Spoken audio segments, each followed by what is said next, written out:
لە تاکە کەناڵی ئەهلی بێلایەنەوە NRT سڵاوی مەحەمەدنوویتان لێبێ لە ڕووماڵێکی ڕاستەوخۆ لە دوو تەوەرەی جیاواز بەڵام پەیوەند بەیەکەوە کە ئەوەش لەسەر مەسەلەی کۆبانیە دێنا خزمەتان. یەکەم تەوەرەمان لەبارەی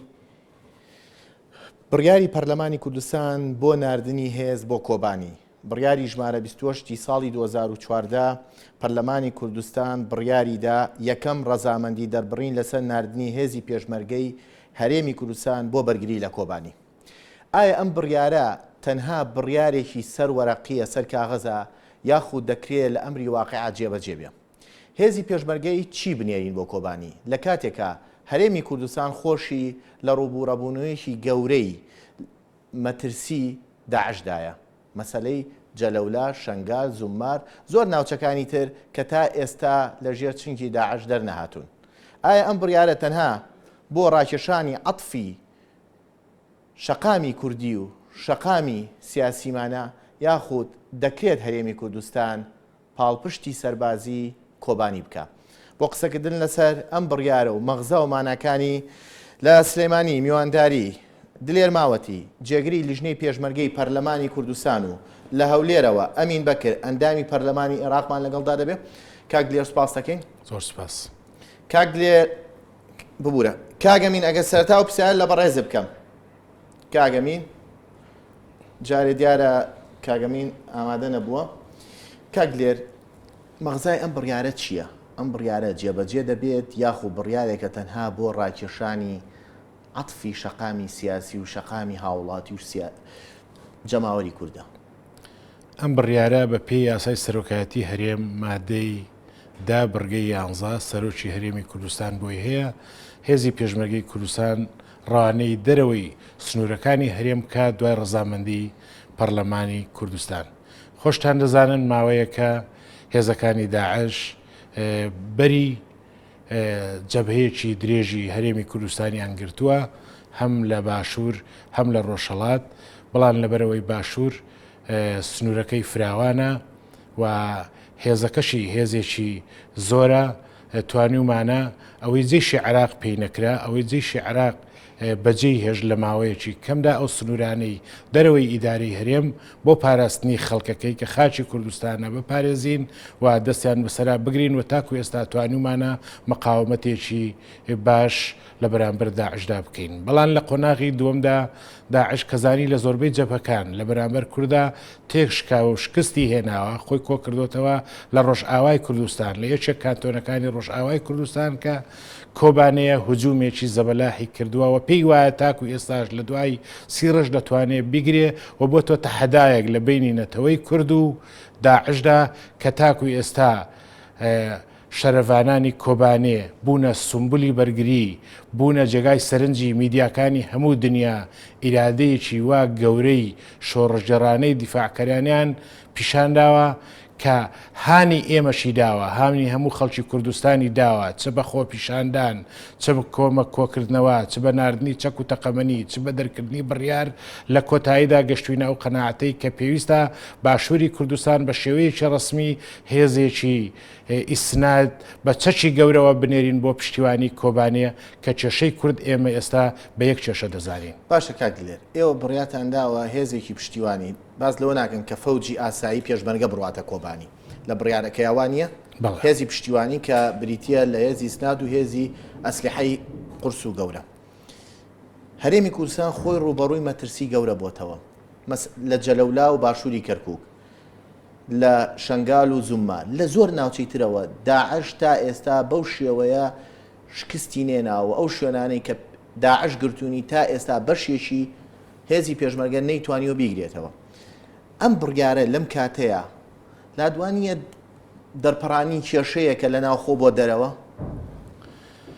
کاتێک کە داعش هاتە نییە بۆ شەنگال و زومار بۆی نێری کاتێک کە داعش هات سەر ئەم سنوورە سوپای عێراق لە بەردەمیان خۆی نەگرت. داعش نەیتوانێت هیچ بستێک لە خاچی هەرێمێکی کوردستان کە ئەو بۆ شایە دروست بوو کە هێزەکانی سوپای عێراق شانەوە لە ناوچە کوردستانەکانی دەرەوەی هەرێم، هێزی پێشمەرگەی کوردستان بە درێژایی 1000 کیلۆمەتر توانی بچێتە ئەو شوێنانە زەربەیەکی زۆر گەورە لە داعش بۆشێنێ. لە قۆناغی دووەمدا داعش بە هەموو کۆکردنەوەی هێزەکانیەوە توانیوەتی لە هەندێک شوێن زەربە بمان لێبا سوود لە کەلێن و کوونەکانی ئێمە وەرگێ سوود لە خاڵە لاوازەکانمان وەرگێ کە لە ڕووی ئەسکەریەوە دابینکردنی 1050 کیلۆمتر کارێکی قورساوە کاری دەوڵەتێکی زۆر گەورەیە کە دەیان ساڵ هێزێکی پرۆفشناڵی پڕچەکی هەبێ و ئێمە جەبهەکانمان زۆرە لەم خۆناغەدا چەکی تا ڕادیەکیشمان هەیە بەڵام وەکو کوتم ئێمە جەبهەی جەلەولا و شنگال و کۆبانێ بە یەک جەبهە دەبینین و ئەگەر لە احتیاتی خۆمان هەڵگرین بینێرین بۆ کۆبانێ لامان شتێکی نەتەوەیە لامان ئەرچێکی نەتەوەیە چونکە نردنی ئەمە ئیجماعێکی نەتەوەی گەورەی دروست کردووە باشەی نەسەر ئەم خاڵە گرنگانە دەچینە لای کاگ ئەمین بەکر ئەندامی پەرلەمانی عێراق سڵاو لێبێ کاگەمین سڵاو لێو لە بینەرانی نارتی سڵاو کاگەمین پەرلەمانی کوردستان بڕیاری ژمارە 28 ساڵی 2004 کە بریتیە لە دوو خاڵ لە سێ خاڵ خۆی دەبینێتەوە نردنی هێزی پێشمەرگای هەرێمی کوردستان بۆ کۆبانی لە ڕووی دەستوریەوە هەرێمی کوردستان ئێستا هەرێمێکە سەر بە عێراق کە عێراقێکی فیدراڵیە ئەمەی پەرلەمان کردوێتی ئایا لە ڕووی دەستوریەوە دەستوری عێراقیەوە لە ڕووی مرکز و بڕیارەوە لە بەغدا ئەمە قەرارێک نییە دیسانەوە پێچەوانەی ڕەخبە و ئارەزووی بەغدا بێ و دیسانەوە پێچەوانی دەستور بێ بەڵێ ئەمە گەر باس لە بابەتی دەستوری بوونیە و بڕیاری هەرێمی کوردستان بکەین پەرلەمانی هەرێمی کوردستان ئەبێ پێشەوە لەسەر خاڵێکی تر بوەسین کەویش ئەوەیە بابەتی دەوری بوونی هەندێک لە بڕیاری نێودەوڵەتیمان هەیە بۆ دژایەتیکردنی تیرۆر کە زۆر جار پێش بڕیارە هەرێمایەتەکان دەکەون ئێمە ئەزانین ئێرهاب و تیرۆر ئێستا مەترسێکی نێودەوڵەتیە تەنها بۆ هەرێمی کوردستان نییە و بەسەر کورد نییە و کوونەتەوەیەک بۆ سەر کۆی ینی مرۆڤایەتیە بەڕاستی مەترسەکەی خستە سەر لە کۆمەڵێک محورەوە خستە سەر کۆمەڵی پنتی مرۆڤایەتی جیاواز کە لەوانەیە دەوڵەتە ئەوروپیەکانیش بگرێتەوە و ئێستا عێراق لە ناو هاوپەیمانەیەکدایە دژی ئەو تیرۆرە و ڕوبەڕووبوونەوەی تیرۆر بە تایبەتی کە ئێستا نماینداکرێت لەم ناوچەیەدا بە داعش ئێمە دژاتیکردنی بە تیرۆر بە خاڵێکی جەوهەری و مرۆڤایەتی دەبینین بۆیە ئەگەر هەرێمی کوردستان ئەو بڕیارەدا ڕاستە ئەوایە بە شێوەیەک لە شێوەکان عێراق قیش ئەو بڕیارەی بدایە پێشوەخت بەڵام کە عێراق دواکەوێت لەو بڕیارە ئەمە مانای ئەوە نییە کە هیچ ئەرچێکی ئەخلاقی و نەتەوەیی و نیشتیمانی لەسەر هەرێمی کوردستان و پەرلەمانەکەی نییە کە بڕیارێکی لەو شێوەیە بدات بۆیە هەڵدەسێت بە دەرکردنی بڕیارێکی لەو شێوەیە کە پێم وایە ئەوەندەی بابەتەکە ئەخلاقی و مرۆییە ئەوەندە بابەتەکە ناکرێت ئێمە لە ڕووی سیاسیەوە تێی بڕوانین پاشە کاگەمین پرسیارەکە ئەوەیە حکومەتی بەغدا و ئەوەی کە لە بەغدا دەگوزارێ شتە بچووکەکان لە هەرێم گەورە دەکەن هەمیشە لایەن وایە بەشێک لە پێشێلکارەکانی دەستور کە کورد زۆر پابەندە بە دەستورەوە پەیوەستە بە دەستورەوە لەلایەن هەرێم و هەولێرەوەیە پرسیارەکە ئەوەیە نردنی هێزێکی پشتیوانی بۆ کۆبانی لەم کاتەیە کە هەرێمی کوردستان و عێراقی ژوو بەڕووی تیرۆرێکی گەورە دەبێتەوە تەنها عاتیفەیەک نییە تەنها بڕیارێکی عاتیفە نییە چونکە ئایا ئەمە لە قورسایی و لە تاقەی وڵاتی وەکو عێراق و هەرێمی کوردستانە کە هێز بنێرێ بۆ دەرەوەی خۆی من ئەبێ شتێک بڵم لەم خاڵەیە ئەویش ئەوەیە ئەبێ بڕیاری پەرلەمانی هەرێمی کوردستان ئەبێ ئێمە ڕێزی لێ بگرینە بەرەوەی پەرلەمانێکە بە ئیرادەی زۆرینە لەناو پەرلەمانی هەرێمی کوردستانە دراوە بۆیە بە هەموو شێوەیەکەم بڕیارە بێ ڕێزێگیراو بێ ئەگەر بڕیارەکە ئێمە لە ڕووی دەستوریەوە سیاغێکینەوە قسە هەڵدەگرێ ئەگەر لایەن بەرامبەرەکانیش ماوەکو حکوومەتی اتحادیە ڕەخنەمان لێ بگرن ئێمە بەڵگەمان هەیە ئێمە ئەزانین کە جێشی عێراقی بە تایبەتی لایەنی شیعەکان لە سووریا شەڕی ئیرهابیان کردووە یان دیفاعیان تەنان نەک لە ئیرهاب ئەو کاتە ئەگەر مقاومەی سووریش کاتێککە ئێرهابی لەگەڵان نەبووە بە تایبەتی داعشیان لەگەڵان نەبووە ئەوان شەڕیان کردو بۆ نمونە لیوایەک هەیە بە ناوی لیوای فەضل الله عەباس ئەم لیوایە لە سووریا شەڕی کردو عێراقیشە دوای ئەوەی کە داعش ڕووی لە هەرێمی لە عێراق کرد ئەو جێشی شیعەکانی عێراق گەڕایەوە عێراق بۆەوەی کە لێرە محارەبەی داعشکە دژایەتی شەڕی داعشکە کەواتە ئەوان چوونەتە سووریا پێش ئێمە چوون ئەگەر ئێمە لە ڕووی یاساییەوە ئەچین بە بڕیاریی پەرلەمانی هەرێمی کوردستان ئەچین ئەمان هێشتەکانمان شەفاف بێ ئەوان پێشتر پێش ئێمە ئەو هەنگاوە نادەسووریانیان ناوە کەواتە بابەتەکە بابەتێک کە پەیوەندی بەوەیە چەند ئێمە توانین دژایەتی ئێرهاب بکەین و ئێمە دژایەتی کردمان بۆ ئێرهاب تەنها ئەوە نییە کە ئێمە لە ڕووی هەستی نەتەوەیەوە ئەمەمان کردبێ لەوانەیە زۆر پەیوەندی بەوە بێ کە ئێمە لە نێوان هاوپەیمانێکی نێونەتەوەی داین دژی ڕوبەڕووبوونەوەی تیرۆر و بابەتێکی تریەوەی ئێمە ئەگەر لە پنتێکە کۆبانیە دژایەتی تیرۆر بکەین و هاوکاری هاونەتەوە و هاوزمانەکانمان بکەین لە تورکیا لە سووریایە لە کۆبانی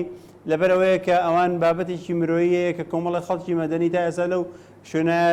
قەتیز ماون و توانای دەرچوونیان و دەربازبوونیان نییە و ژیانیان لە مەترسیدایە و ئێمە تەجروبەکەی دەست بە سراگرتنی شەنگارمان لەبەر چاوە کە بەڕاستی داعش ڕحم بە هیچ کەسێک ناکە زۆر باشەی وڵاتانی کوردەکە بە سەبایە زۆر باشە زۆر چاکەین وڵاتێکی مرۆیی زۆر باشە زۆر باشە کاگلێر هەمیشە لە مەسلەی کۆبانی و لە مەسلەی نردنی هێزی پێشمەرگە بۆ کۆبانی دایمە عاتیفە بەسەر بڕیارەکانمان ئازاڵ بووە دایمە بۆ کەمکردنەوەی هەڵچوونەکانی سەر شەقامی سیاسی کوردیە ئەم بڕیارەش دیسانەوە هەڵمژینی ئەو هەڵچوونانە نییە پێم وانە چونکە ئەم بڕیارە هێزی قورسی دەیە بۆ بجە لە ولاو شەنگ بەڵێ ئەم بڕیارە لە ماوەیەکی زوودا کە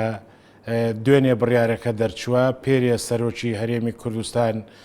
پێشنیاری کردووە کە هێز بنێرێ بۆ دەرەوەی ئیداری هەرێم یەکسەر پەرلەمانی کوردستان خراوەتە کارەوە هەردوێنێ ئێوارە وەزیری پێشمەرگە ڕاست پێردراوە کە میکانیزمەکانی جیاکردنەوەی چەکەکان و هێزەکان و پێشمەرگەکان و پێداویستیەکانی ئەو هێزا و ڕێگای هاتوچۆ و علاقات لەگەڵ تورکیا و علاقات لەگەڵ هێزەکانی ڕۆژئاوا و تەنسیق لەگەڵ ڕۆژئاوا بۆەوەی بە زووترین کات ئەو بڕیارە بچێتە ممارەسەی ئەمەلیەوە چی هێزیەگەنێرن لە کاتێکە هێزی وەزارەتی پێشمەرگانێری پرسیارەکە ئەوەیە هێزی هەفتایە هێزی هەشتا هەیە وەزارەتی پێشمەرگایە لەسەر 20 تەن دەرمان و تەقەمەنی دنیای قسە کرا دنیای مشکلە نرایەوە یەکێتی وهی منە پارتی وهی منە وەزارەتی پێشمەرگە و حکومە دەیوهی ئێمەیە ئەم هێزە لە هێزی هەفتا و هەشتا وەزارەتی پێشمەرگەیە سەراحەت لای چییە بۆ ناردنی ئەو هێزانە واڵبژاردننی ئەو هێزە قورسە من پێم وایە هێزنەکان ئیسنافیان زۆرن لەوەی تۆ بژاردوودا نەک ئەوە هێزی زەرەڤانیە هێزێک لای یەکێتی هێزێک لای پارتی بە جیاوازیەکانەوە هەموو کەسمان دەزانین ئەو هێزانە بەرهەمی خەباتی چەند ساڵەی پێشمەرگە قارەمانەکان و حیزبە سیاسیەکانن لە خەباتی شاخکە ئەرچی حیزب نییە لە وڵاتانی پێشکەوتوو کە سەرپەرشتی بزوتنەوەی چەکداری بکە و فەخرە بۆ حیزبەکانی کوردستان کە 30 ساڵ توانیوانە بەرامبەر درڕندەترین دوژمن خەباتی چەکداری بکەن کە هاتوونە خواریشەوە حکوومەتیان دروست کردووە پێکهێنانەوەی ئەو حکوومەتە و تێکەڵکردنەوەی هێزەکان وا کارێکی ئاسان نییە کاتی دەوێت کادری پرۆفشنناڵی دەوێت لەوانەیە کەم تەرخەمیشی تیا بووە بۆیە ئێمە وەک لیژنەی پێشمەرگە لە پەرلەمانی کوردستان پێمان وایە کە ئەو هێزەی دەنێدرێ ئەو هێزەیە کە لە ژێر دەستی وەزارەتی پێشمەرگەدایە بێجگەلەوەی وەزارەتی پێشمەرگە 12 لیوای خۆی بە منەظەمی کردوتەوە 2 لیوای کەشی ئێستا دروست کردووە 12 لیوای هەر لە یەکێتی پارتی بێگنایە لە هەمووی تایە باشە بەهۆیەوە لە هێزی نردنی ئەو هێزە بەشێکی زۆری هێزی هەفتایە یاخۆ هێزی هەشتایە هێزەکانی یەشێتی هێزەکانی پارتی یاخود وەزارەتی پێشمەرگە مکەلەفە ئەو هێزە دیاریکە بڕوا بۆ ئەوێ سەرۆکی هەرێمی کوردستان وەک فەرماندەی گشتی هێزە چەکدارەکان ئەو پێشنیارەی کردووە و پەرلەمان پەسەندی کردووە هەرو کارە ئایدی پەرلەمانە و دەتوانم بڵم سەرۆکایەتیش کاری خۆی جێبەجێ کردووە و ئەوەی تر وەک متمانەیەکی تەواو دراوە بە وەزیری پێشمەرگا و بە وەزارەتی پێشمەرگا کە لە هێزەکان هەڵبژێرێ و چەکەکان هەڵبژێرێ و مودەکان هەڵبژێرێ و ڕێگوانیە لەم فترەیەی پێشوودا هەردوو حیزبەکە مزایەدەتان زۆر کرد بە کۆبانیەوە لە ناو پەرلەمانە ئەو مزایدە نیە ئەگەر شتێک بێ بەڕاستی ئەگەر شتێک مزایدەیە کە لە واقعی عملیات جێبەجێ نەکرا ئێمە کوتمان چەک و تەقەمەنی دەنێرین چەکمان نرد ئاگاداریمان خەڵکی کوردستان نردوێت پێشمەرگە نردوێت یەکێتی نیشتیمانی کوردستان ئەم چەک و تەقەمەنی نردووە وەزارەتی پێشمەرگە و سەرۆکایەتی هەرێم بۆ چوونێکی تریانە بوو مەبەستمەوەیە لە نێوان ئەمەشە دیسانەوە ئەمەش ساغ ناکەنەوە کە ئێوە بڵێن ئێمە هێزەنێرین و پارتی بڵێ ئێمە هێزەنێرین و دواتر وەزارەتی پێشمەرگە بڵێ ئێمەی نێرین. ئەمە بڕیارێکی ڕسمی پەرلەمانی کوردستانە و وەزارەتی پێشمەرگە هەموو مەسئولیەتێکی هەڵدەگرێ کە ئەو هێزانە خۆی هەڵیان دەبژێرێ، خۆی ڕێگایان بۆ دەکاتەوە، خۆی ئیسنادی پاشەوەیان دەنێرێەوە، مکەلەف کراوە و دەسەڵاتی تەواویشی دراوە تێکە ئەو هێزانە لە زووترین کادا بە هەر میکانیزمێک بێ بە دەعمی تەواوی هەموو هێزە سیاسەکانیشەوە بگاتە کۆبانێ بۆ دیفاع لە کۆبانێ، چونکە تەحەدایەکی گەورەیە لە کۆبانێ و کۆبانێ بووە بە سومبلی نەک هەر پارچەکە هەر چوار پارچەکە هەموو دنیا لەبەرەوە بە هیچ جۆرێک ئەوەی لە توانامانداوێ نایڵین کۆبانێ بکەوێ و هەموو وەسیلەیەکیش بەکاردێنین بۆ دوورکەوتنەوەی دوژمن لە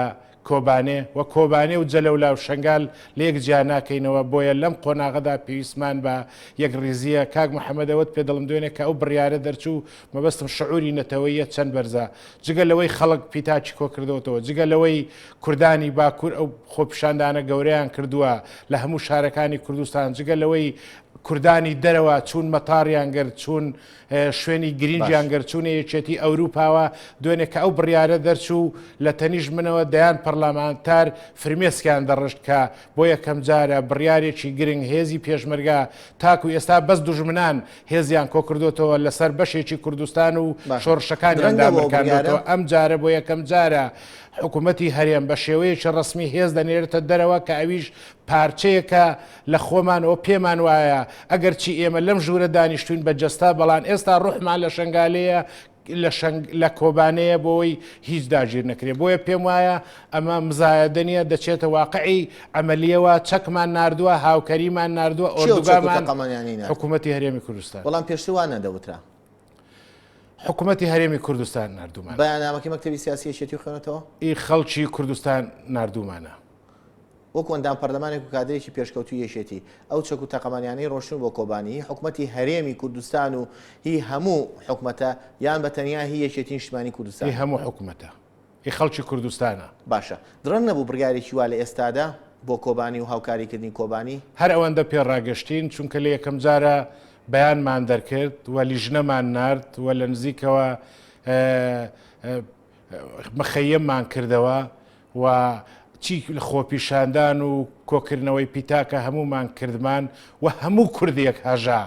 بۆیە ئەڵێم ئەم بڕیارە زۆر گرینگە، زۆر نەتەوەییە، ئیجماعێکی نیشتیمانی لەگەڵا ململانەکانی کاڵ کردوێتەوە، جیاوازەکانی تەجمید کردووە. ئێستا هەموو کورد یەک دەست بەرامبەر تیرۆریستانی داعش لە جاتی هەموو دنیا شەڕ دەکا. بۆیە نموزەکێکی زۆر جوانی لە دنیا پیشانداوە و هاوپایمانێتیی گەورە. بۆیە یەک فرسەتی گەورە بۆ ڕۆژ ئاوا و بۆ باشووری کوردستانە هەرچەندە عش دەرەدی لێداین، بەڵام لەوانەیە تەجروبەیەکمان بوو ئەمەی کۆبانێ پێی ڕاگەیاندین ئەگەر کار لەسەر ئیرادەی خەڵکی کورد بکرێ، پێشمەرگە بکرێ لە هەر چوار پارچەکە هیچ دوژمنێک دەرەقەتی نایە. زۆر باشە کاگەمین پەرلەمانی کوردستان بە ئەرشی خۆی هەڵسا. ئێوە وەکو نوێنەرانی کورد لە بەغدا کە ئەرشی ئێوە چیە لەم قۆناغەدا بەرامبەر کۆبانی و بەرامبەر ئەم بڕیارەی کە پەرلەمان دەری کردووە؟ بەڵێ ئێمە پێشتر پێش ئەوەی کە پەرلەمانی هەرێم بڕیار دەکات لەسەر کۆبانی، ئێمە پێشتر دووجار بەیان نامەمان لە ناو مەجلیسی ئەنجومەی نوێرانی عێراقیا خوێندەوە. جارێکیان بۆ بەدەنگەوەچوون و ئیدانەکردنی ئەو هێرشانەی کە داعشی کاتە سەر کۆبانی و جارێکیشیان بۆ ئەوەی کە هاوکاری ئاوارەکانی کۆبانی بکرێ. و ئێمە هەمیشە لەگەڵ ئەوەدا بووین، لەگەڵ ئەم هەنگاوە شابین و کاری ئێمە ئەوەیە دیفاع بکەین، چونکە حتمما تووشی تۆزێک ڕوبەڕووبوونەوە دەبێتەوە بە تایبەتی لایەنە و کەسانەوە کە شۆڤێنین زیاتر لە عێراقدا و سەیری تیرۆرکی نێودەوڵەتی ناکەن، یاخود لە بەرچاویان نییە ئەم بابەتە، یا ئەوەندەی کە بابەتەکە بە شێوازێکی نەتەوەیی دەبینن لە ڕوانگەی مرۆییەوە نایبینن. ئێمە کاری ڕوبەڕووبوونەوەی ئەو جۆرە کەسانە کەوێتە سەرشانی ئەندامانی ئەنجومەی نوێرانی عێراقی بەڕاستی کە کوردەکان لەوێ قەناعەتیان پێ بکەین و ئەو لۆدەکەم بکەینەوە. باشە بابەتیشی دیکە ئەوەیە کە بەڕاستی ئەمڕۆ کە کۆبانی کە بەڵێ کە کۆبانی شەڕ دەکات یان کۆبانی خۆگری پیشانداوە سوودی هەیە بۆ هەموو بۆ کۆی گشتی عێراقیش، چونکە لە زۆر خاڵەوە داعش دەفەی کردوێتەوە بەرامبەر بە حکوومەتی عێراقی و بەرامبەر بە هەرێمی کوردستانیش. هەر زەختێک لەسەر داعش کەمبوونەوەی زەختە کەمبوونەوەی زەختی داعشە لەسەر جەبهەکانی تر بۆیە هەموو خەڵکی عێراق سوودمەند دەبێت لە هاوکاریکردنی شەڕڤانانی یەپەگە لە کۆبانی. کاگەمین نخبەی سیاسی عێراقی زۆر باشە کارێکی زۆر نخبەی سیاسی عێراقی بەڕێزەوە کۆندان پەرلەمانێ لەناو پەرلەمانی عێراقی نخبەی سیاسی عێراقی چۆن لەم ڕوبەڕووبوونەوە لەم شەڕی نێوان داعش و کورد دەگات ئەوەی پەیوەستە بە کورد و داعشەوە نەک ئەوەی پەیوەستە بە داعش و هەڕەشەکانی داعش بۆ سەر ناوچە سونیەکان ئەوەی پەیوەستە بە مۆچووکە هەندێک عەقڵیەتی سیاسی لە عێراق و لە دەرەوەی عێراق و لە وڵاتە عەرەبیەکان ئەمە بە شێوەیەک لە شێوەکان بە شەڕێکی نەتەوایەتی دادەنێت لە نێوان کورد و عەرەبان نەک بە شەڕی تیرۆر و کورد. ئێمە پێشەوەی کە ئەبێ پێناسەیە بین بە داعش ئەو پێناسەی کە درێ بە داعش تەنها پێناسەی تیرۆرە ئەو پێناسە خوازراوترە لە ڕووی تەعاملکردنی چ نێودەوڵەتی چ ناوخۆییەوە بێ چونکە ئەگەر ئێمە پێناسەیەکی نەتەوەیی بینەوە تا ئێمە زۆربەی زۆری عەرەبە سوننەکان ئەتوانن بەڵام لە سەدا هەفتای عەرەبی سوننەوە ئێستا لە هەرێمی کوردستانە دانیشتووە ینی ئەگەر بە شێوازی عایلەیش نەبێ کەسێک لە عایلەیەک زۆربەی خەڵکی عایلەکان لە هەرێمی کوردستانان و بۆ پەنابەر لێرن بۆیە ئێمە شەڕی نەتەوەییمان نییە ئێمە و شەڕێکی هەمانە شەڕێکە دژی تیرۆر و پێویستەکە و شەڕ سارزەکەین ڕاستە ئێماندێک مەزلومێتمان هەیە لە ڕووی نەتەوەییەوە مافمان قوراوە و ئەمانەوێ ئەمە لە عێراق ئەمە لە ڕێگەی دەستوریەکانەوە تحقیق بکەین بابەتی ناردنەدەرەوەی هێزیشمان بۆ کوبانی پەیوەندی بەوەیە کە ڕاست ئێمە لە ڕووی ئەخلاقیەوە مادام ئێمە ئەگەر چی هاونەتەوەین ئەگەر هاونەتەوەش نەبووینای لە ڕووی ئەخلاقیەوە ئەومان لەسرە کە ئەگەر لە توانامان دەبێت هاوکاری شوێنەکانی تر بکەین و ئەو کاتێکی کاگەمین چۆن شەڕی نەتەوایەتی نیە ئێستاش میدیای عەرەبی ئەڵێ عین العەرەب کاگەمین چۆن شەڕی نەتەوایەتی نیە ئێستاش میدیای عەرەبی و میدیای عێراقی ئەڵێ عین العەرەب ناڵێ کۆبانی ئەمە خاڵێکی تر بەشێک لەوانە ڕەخت نەدەگرن ئەڵێن پێشتر ئەمەی کە لە کۆبانی و کانتۆنەکان پشگیری نیزامی ئەسەدیان نەکرد ئێستا داعش ئەسەد بۆی دروستکردون تورکیا بۆی دروستکردن بۆ لە ناوبردنی واتە کێشەکە ئەمان بەشێک لە نخبەی سیاسی عێراقی و عەرەبی دەیەوێت بەلا ڕێدا بەرێ بیبا بە کێشەیەکی نەتەوایەتی ئەرچی ئێوە چییە لەم کاتەیە؟ هەمیشە نخبەیەکە بووە بە تایبەتی هەمیشە بەشی ئەوە شۆڤێنی دەسەکەوێ کە تەحریفی کە واقعەکان بکە کە ناوی بە شێوازێکی جیاوازتر ناوەکان بێنێ بەڵام هەموو دنیا ئازانێت کە کۆبانی شارێکی کوردیە و ئەوەی کە بەرگری دەکات کوردەکانن و ئەو ناوە ئێمە هەموو عێراق و هەموو هەرێمی کوردستان باس لەوەکەین کە زۆر لە ناوەکانی کە ئێستا ئێمە لە هەرێمی کوردستان هەرێمەکانی تری کوردستانیش لە دەوڵەتەکانی تر هەمویان ناوێکیان گۆڕاوایە بۆ ئەوەی کە لە ڕووی نەتەوەیەوە محاولەی سڕینەوەی کەلتوری نەتەوەی و سیمانەتەوەیەکان کراوە ئێمە نابێ ئەمە لە پێشاو نەگرین بەڵام ئەمە مانای ئەوە نیە کە ئێستا ئێمە لە شەڕێکی نەتەوەیداین چونکە ئێلانکردنی ئەم شەڕە ئیلتیزاماتی زۆرترمان بۆ خۆڵقێنێ بۆیە شێوازە خیتابە لە بەرژەوەندیمان نییە ڕاستیەوەشی کە ڕوبەڕوومان بۆتەوە دژمنێکی ئێرهابیە کە لەسەر ئەساسێک کە کۆمەڵە بیربۆسوونی تایبەتی هەیە وەگەرنا ئێمە جاری وایە لە زۆر شوێنە باس سامحەکەینەوە سەر معاشەمانەیە لە زۆرێک لە ناوچەکاندا بەیەکەوە لەگەڵ عەرەبە لەگەڵ تورکمانە لەگەڵ فارسا ئێمە قسەکردن لەسەر دروستکردنی دژمنێکی نەتەوەیی شەڕێکە کە تێیدا ینی خوازراونی لە ئێستاداوە پێویستمان پێ نییە ئەو بەرێ بکەینەوە. زۆر باشە زۆر چاکە کاگەمینیان وڵات کاگلێر من پێش ئەوی کاگەمین وەرگرینەوە پرسیانەی ئاماسەکەین باسی مزایداتی سیاسی هێزەکانم کرد لە کوردستان لەسەر کۆبانی و لەسەر مەسەلەی شنگال و زومار و جەلەولە با پرسیارەکە گشتیتر بکەینەوە. ئەم بڕیارەی کە دەرتان کردووە پەرلەمانی کوردستان وەزیری پێشمەرگە ملزەمە بەوەی کە ئەم بڕیارە جێبەجێکە و سەرۆی شێرەم وەکو فەرماندەی گشتی هێزە چەکدارەکان هێزی پێشمەرگەی کوردستان منەفیزی یەکەمە. پرسیارەکە ئەوەیە ڕێکەوتون لەمەشا بەشکردنە بێ مەسەرەن ئەم هێزەی کە ئەینێرن 20 لە یەکێتی و 20 لە پارتی و 15 لە وەزارەتی پێشمەرگە بێ؟ ئەو سەلاحەتە بە متمانەیەکی تەواوە بە سقەی تەواو و بە بێگومانی دراوەتە وەزیری پێشمەرگە و وەزارەتی پێشمەرگە بۆ خۆی مەخەوە لە هێزەکان هەڵبژێرێ ئەو چەک و ئەسلحەیەی کە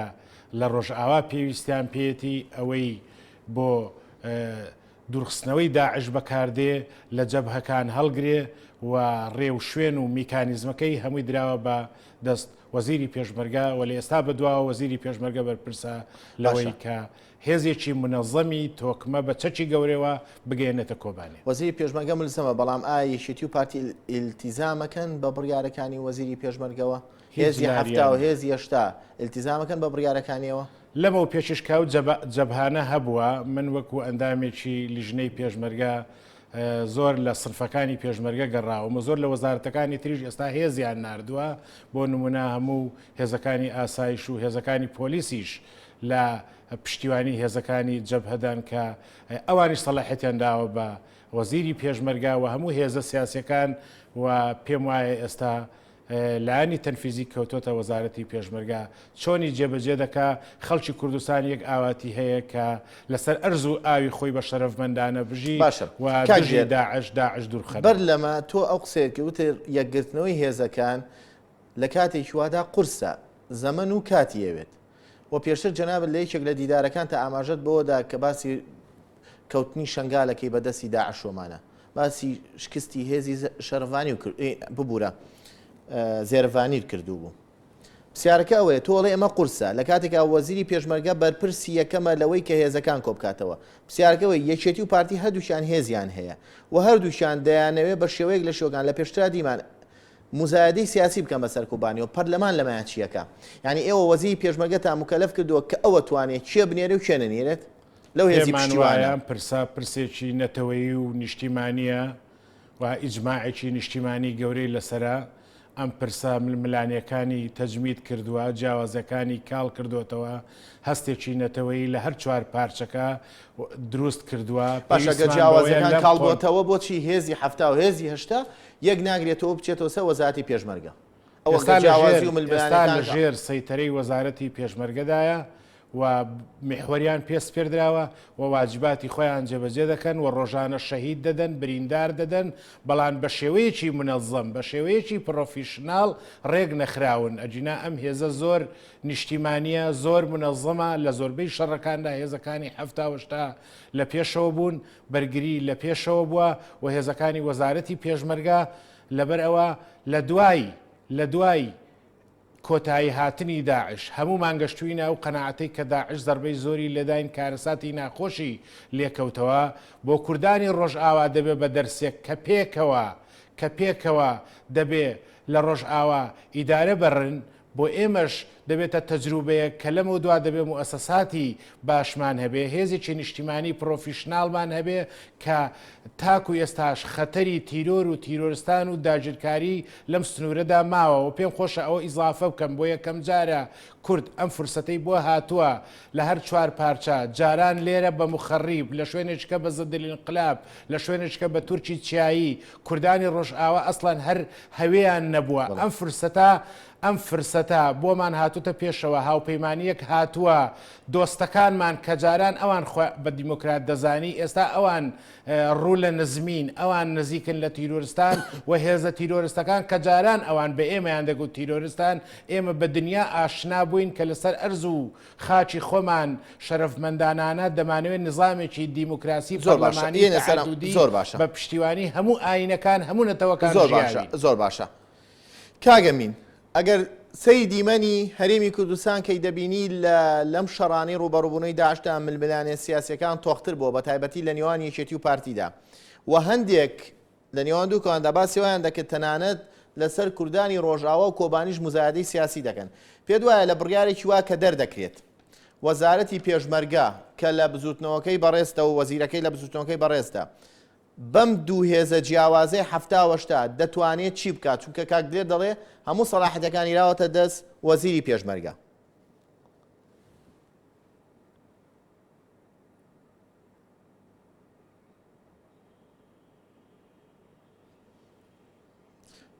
دیارە پەیوەندیمان لەگەڵ کاگەمی ناپچرا. کاک درێت لە ڕووی معنەویەوە ئەم بڕیارەی ئێوە کە دەرتان کردووە تەسیراتی معنەوەکانیمان باس کرد. جەنابەت باسی ئەوت کرد کە ئەمە یەک ڕێز و ململانەکان کاڵ بۆتەوە و گرێکانی نێوانمان نەماوە. باشە لە ئەرزیەتی واقعە ئەمە چی پەیامێکی پێیە ئەم ناردنی هێزە؟ مەترسیەکی گەورە ڕوبەڕووی هەرێم نابێتەوە لە کاتێکا ئێوە سنوورەکان ئەسرنەوە بە تایبەتی وڵاتێکی وەکو تورکیا و ئێران بەم شێوەیە مامەڵەکردن لەگەڵ پارچەیەکی تری خاکی کوردستانە قورس ناکەوێتەوە سەر هەرێمی کوردستان هەموو لایەک دەزانن کە ئەو سنوورانی کوردستان سنووری دەستکردن ئێمە خۆمان کە داعش وەکو هێزێکی گەورە بەڵام نە هاتووە تورکیا نە ئێران نە عێراق نە سووریادان بۆ دانان کە داعش هاتووە لە بینی دوسێ دەوڵەتدا دەوڵەتێکی ڕاگەیاندووە خۆی سنووری نێشتووە لە دنیاژە هاوپەیمانێتێکی گەورە پێکاتوە بۆ دژایەتیکردنی تیرۆر ئێمە لە زمنی دەوڵەتی عێراقدا دەوڵەتی عێراقی جێچەکە لەو دەوڵەتانی کە ئیمزای وڵاتی چۆک و تورکیا وڵاتی چۆک و ئێران وڵاتی چۆک و عێراق مشکلەی نەبێ هێز لە کۆڵمبیاویان لە جامایکاوە بێ دیفاعکە لە کۆبانی بەڵام مشکلەی ئەساسی لەوەیە کە لە هەرێمی کوردستانەوە هێز بڕوە یعنی ئەگەر ئێمە ئەندامی لەو حلفە نێودەوڵەتیەی کە بۆ ڕوبەڕووبوونەوەی تیرۆر و داعشە ئەمە جیاوازە بەڵام پرسیارەکەوێت لە جامایکەوە هێز بنێری گرنگ نییە لای ئێران و تورکیا گرنگەوەی هەرێمی کوردستان چکە مەترسی هەرێمە گەورەکە و مەترسی کوردستانە گەورەکە و سڕینەوەی سنوورەکان هەیە لای ئەوان هەموو پارچەکانی کوردستان بە تایبەتی باشووری کوردستان و فەخریان بەرکەوتووە کە لە کاتە ناخۆشەکاندا ئەگەر کرابێ پشتیوان بن بۆ بەشەکانی تر چ لە کۆماری مەهاباددا چ لە ساڵی هەشتا شۆڕشی پشتیوانانی ئێراندا و چ لە بەشەکانی تردا و ئەمە فەخریەکە ئەمجارە باشووری کوردستان بە شێوەیەکی ڕسمی هەڵدەداتێ لەسەر پارچەیەکی تری بۆیە ئەگەر پێمان وایە دەبێت هەمومان پێکەوە هەبین و هەمومان پێکەوە بمرین و بەرامبەر بە دوژمنانی دنیا ئەنجاممانداوە لەسەر ئەرز و ئاوی خۆمانین لەسەر حەقین ئەگەر 100 ساڵە کوردانی ڕۆژئاوا دەنجیان نەگەشتۆ بە جیهان ئێستا شەرەڤانانی لە ڕووی منتیقەوە ئێمە قسە لەسەر ڕەنگە سیاسەتی کوردی بەشێکی زۆر لەسەر عاتیفە بنیادرابێ لە ڕووی منتیقەوە ئەمەی کە ئێمە دەیکەین مەترسیەکی تر ڕوبەڕووی هەرێمی کوردستان نابێتەوە ئێمە لە باسکردنی دەوڵەت و دەوڵەتداریە و هەوڵدان بۆ دروستکردنی دەوڵەت بودجەمان بڕا لە بناردنی نەوت بۆ دەرەوە بودجە و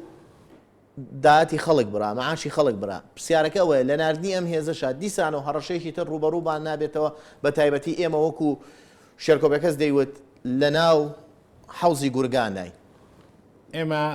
ئەمە بەواجبێکی نەتەوەی و نیشتیمانی دەزانین و لەم قۆناغەدا چۆن لە قۆناغەکانی ترا هاوکاری هەبووە لە بینی پارچەکانی کوردستاندا ئەم قۆناغە بە ئاشکرا ئەوەی دەرخست کە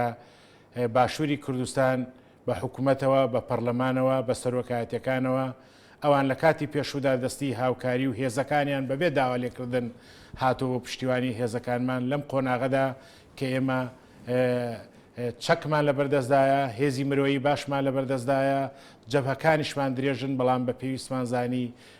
ئەوە دەرکەین و لە مارەسەی عملیشدا لە چەند هەفتەی ئایندەدا ئیشەڵا جێبەجێیەکەین وقەمەنی باشمان لە بەردەستای هێزی پێشمەرگەی کوردستان تا ڕادەیەک باشە ئێستاش پێشمەرگە باز لەوە دەکا خۆی فیشەکەکەوێ ئێستاش پێویستمان بەوەیە نەخێر ئێستاوانە یعنی ئێستا پێشمەرگە بە پارەی خۆی فیشەک ناکرێت خێر ئێستا ناوی ئێستاوانە هەموو یەکەم مانگ وابوو پێشوو وابووە بەڵام ئێستا چەک و تەقەمەنی و مەغزەن و لە بەردەستماندایە و ئەوەی ئیمکان بێ ڕاستە پێویستمان بە چەکی گەورەتر هەیە چونکە ئەوان داعش چەکی دوو دەوڵەتی پێەیە بەڵام ئێمە ئیرادەیەکی پۆڵاینمان هەیە و یەک پارچەیی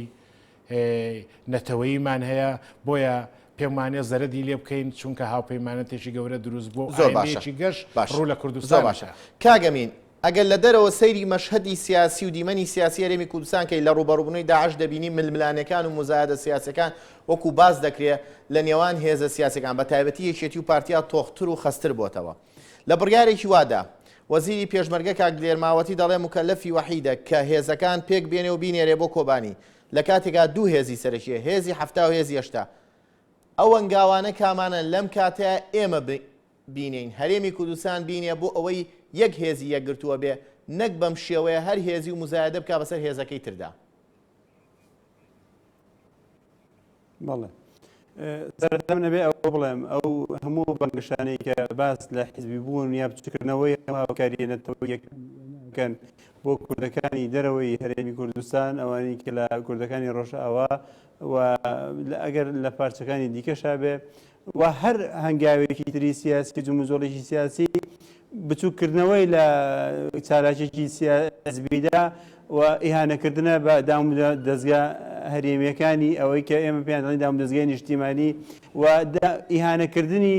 بەڕاستی هەست و شعوری نەتەوەیی کووردە چونکە ئێمە لای خۆمان بەوە بینیوە کە حکوومەت و دەوڵەت و دامودەستگای مەدەنی و دامودەستگای سیاسی یەکگرتومان ببێ نەوەکو تەنها تا ئێستاکانش لە ناو چوارچەوەی بازنەی حیزبیدا بخولێنەوە. واتە بچووکردنەوەی هەرچی چالاکیشی هەرێمی کوردستانە لە بەکارێنانی بۆ خزمەتی حیزبێک پێم وایە ئەوە زیانەدات و پێش شتێک گەنی بە خۆدانی نەتەوەیانە لای پێشمەرگە و لای تاچی کوردی بژێ. بۆ ئێمە پێویستە لەسەرمان بەڕاستی ئەوەی پێویستە خزمەت بە دامودەستگاوێ. زۆر باشە، زۆر سپاس، زۆر سپاس داوای لێبوردن لە کاگەمین دەکەین. دیارە خەلەلێک هەبووە، خەلەلێکی تەکنیکیمان هەبوو، چەند جارێ پەیوەندەکەمان لەگەڵ یا بچرا کاگلێر دواوتەوە. پەرلەمانی کوردستان کە ئیتر بڕیارەکانی بڕیاری هەموو خەڵک دەبن و دوور دەکەونەوە لەوەی بەیانی دیسانەوە لە ڕۆژنامە یاخود لە گۆڤارێک ئەندام پەرلەمانێک نەڵێ ئەم بڕیارەی ئێمە دەرمان کرد فراکسیۆنەکەی ئێمە بوو وای کرد کە بڕیارێکی وا دەرکرێت. وەکو کاگەمین ئاماژەی بۆدا خەریکە وای لێ جیاکاری ماڵەکان لەم کاتەیە دروست بووە وەزەختر بووەتەوە. هەست بە ناکوچەکانی خۆتان ناکەن لەگەڵ پارتیا و گۆڕانە خەستر و تۆختر بووەتەوە. خۆی حیزب بە جیاوازەکانیەوە جوانە، باش، بەڵام بە شێوەیەکی موەسسەساتی ڕێک بخرێ. حیزب لە کوردستانە زۆر شتی بۆ خەڵکی کوردستان کردووە. مانەوەی زمان و ئەرز و خاک بەشێکی دەکوێتە سەرشانی خەڵک. لەم قۆناغەدا ئەم بڕیارەی کە داوێتی متمانەی خەڵک بۆ دەستگا شەریعەکەی کە پەرلەمانی کوردستانە زیاد دەکات. من ئەو پرسیارەکەم نادوایە پاش چەند ڕۆژێکی ئەندام پەرلەمانێک نایەتە سەر شاشەی تەلەڤیزیۆن یاخود لە گۆڤارێکە دیدارێکی لەگەڵ ناکەن بڵێ ئەمە فراکسیۆنەکەی ئێمە بوو ئەم بڕیارەی دەرکرد. نەخێر من پێم وایە دەیان پەرلەمانتار دەگریان بە وشیارێکی نەتەوەیەوە بە عەتفێکی نەتەوەی لە هەموو لایەنەکان. بۆیە دەمەوێ ئاخر وتم بەوە کۆتایی پێبێنم کە سوپاسی و چاوی یەک بە یەکی شەرەڤانانی کۆبانی ماجەکەم لەگەڵ پێشمەرگە قارەمانەکانی باشوور، چاوی یەک بە یەک کوردانی دەرەوە کە خۆپیشاندانی زۆر سپاس دەکەین. بەڕێزان پاش وچانێکی کورد هەر خۆم دێم وڵاتە.